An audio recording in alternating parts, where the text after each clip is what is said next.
예수님은 과연 재림하실 것인가에 대해서 말씀드리겠습니다. 마태복음 16장 27절에 예수님은 재림하실 것을 분명히 말씀하셨습니다. 그러나 그날과 그때는 천사도 예수님도 아무도 모른다고 마태복음 24장 36절에 말씀하셨습니다. 그러므로 지금까지 예수님이 언제 어디로 오실 것인가 하는 데 대하여는 알려고 하는 것조차 무모한 것으로 취급되었습니다. 그러나 예수님이 계속하여 말씀하신 바 오직 아버지만 아시느니라고 하신 사실과 아모스 3장 7절에 주 여호와께서는 자기의 비밀을 그 종 선지자들에게 보이지 아니하시고는 결코 행하심이 없으시리라고 하신 말씀을 종합하여 보면 그날과 그때를 알고 계시는 하나님께서는 주님의 재림에 관한 모든 비밀을 반드시 어떤 선지자에게 알려주시고서야 역사하시라는 것을 알 수가 있습니다. 그렇기 때문에 계시록 3장 3절에 예수님은 도둑같이 오시겠다고 말씀하신 바 있지만 그 반면에 데살로니가전서 5장 4절을 보면 빛 가운데 있는 사람들에게는 도둑같이 임하지 못하시라고 하신 말씀도 있습니다. 예수님의 초림 때에 되어진 일을 보아도 예수님은 어둠 가운데 있었던 제사장 교법사들에게는 도둑같이 임하셨던 것이 사실이지만 빛 가운데 있었던 세례 요한의 가정에게는 그의 탄생에 관한 것을 미리부터 알려주셨고 또 그가 탄생하셨을 때에는 동방박사와 시몬, 안나 그리고 목자들에게 그 사실을 알려주셨던 것입니다. 그리고 누가복음 21장 34절 내지 36절에 예수님께서 그의 재림하실 날이 뜻밖의 덫과 같이 임할 것이기 때문에 항상 깨어 기도함으로써 이것을 피하도록 하라고 말씀하신 것을 보아도 빛 가운데 있는 성도들에게는 그 재림의 날을 위하여 준비할 수 있도록 미리 알려주실 것이 분명합니다. 하나님의 섭리를 보아도 노아의 심판 때나 소돔과 고모라를 멸하실 때나 혹은 메시아의 강림 때에도 그 사실을 선지자들에게 미리 알려주시고서야 행하셨던 것입니다. 그러면 예수님은 어떻게 재림하신 것인가에 대해서 예수님은 어떻게 재림하실 것인가 성서에 대한 관점을 알아보겠습니다.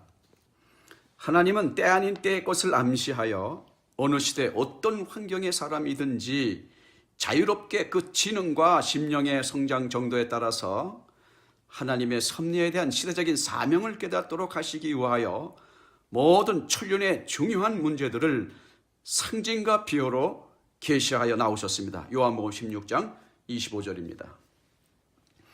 그러므로 성서는 각각 그 정도의 차는 있지만 성서를 해석하는 해석자들에게 상이한 결과를 가져왔던 것입니다. 교파 분열의 주요한 원인이 바로 여기에 있는 것입니다. 그러므로 성서를 해석함에 있어서 그 관점을 어디에다 두는가 하는 것은 대단히 중요한 문제가 아닐 수 없습니다.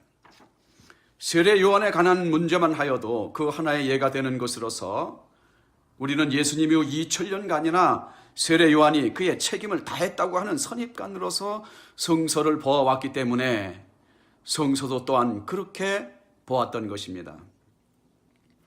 그러나 그와 반대의 입장에서 성서를 다시 상고할 때 세례 요한은 책임을 다하지 못하였다는 사실을 명백히 알 수가 있습니다.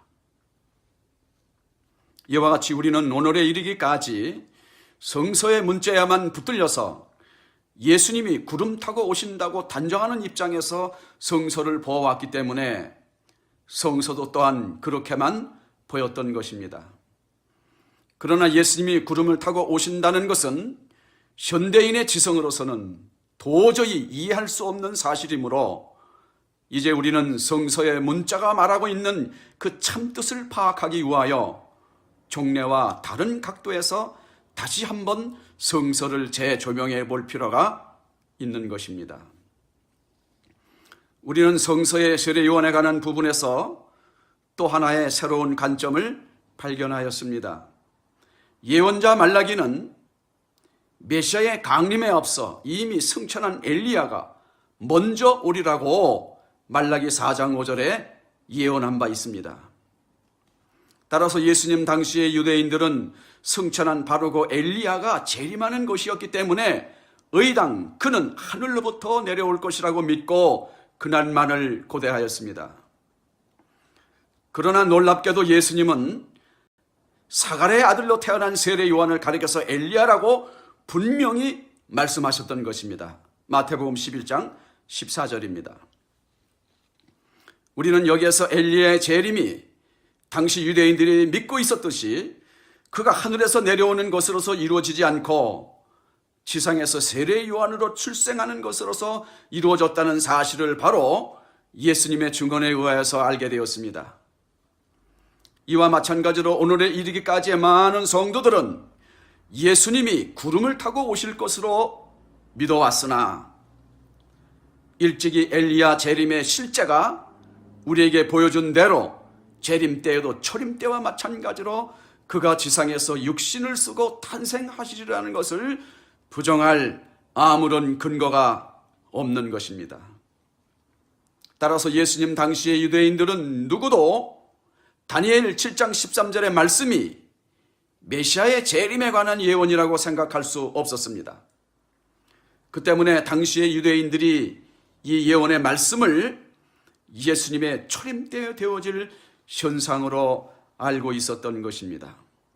이와 같이 예수님의 초림 때에도 성서적인 근거에서 메시아는 구름을 타고 오실 것으로 믿은 신도들이 많았습니다.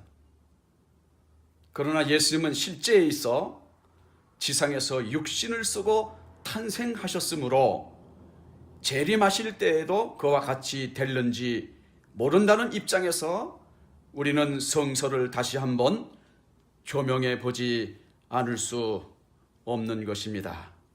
오늘은 여기까지 마치겠습니다. 감사합니다.